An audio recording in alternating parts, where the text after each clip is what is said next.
А на перекрестке улиц Беломорская и Гудованцева не смогли разъехаться Kia Rio и BMW. У обоих автомобилей сработали подушки безопасности, и они спасли водителя от серьезных травм.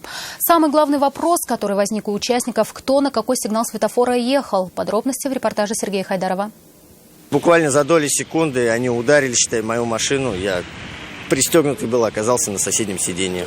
У обоих автомобилей в результате удара сработали подушки безопасности, поэтому водители отделались лишь испугом. Мужчина, управлявший Kia Rio, уверен в своей правоте. Он рассказал, что ехал по улице Беломорской и стал поворачивать налево на Гудованцева. В этот момент его протаранила немецкая иномарка. Они уже пролетели, то есть на красный сигнал светофора в любом случае. Однако второй участник уверен, что прав тут именно он. Но мы ехали на моргающий зеленый, и вот машина выехала, то есть он ехал по этой стороне, мы ехали в этом направлении. Он в любом случае нам должен был уступать, но он нам не уступил, и произошло ДТП. Картину произошедшего сейчас предстоит выяснить автоинспекторам. Вероятнее всего, в этом им помогут камеры, установленные на ближайших домах, если, конечно, их объективы захватывают данный участок дороги. Сергей Хайдаров, Нафиса Минязова, Константин Бушуев. Вызов 112.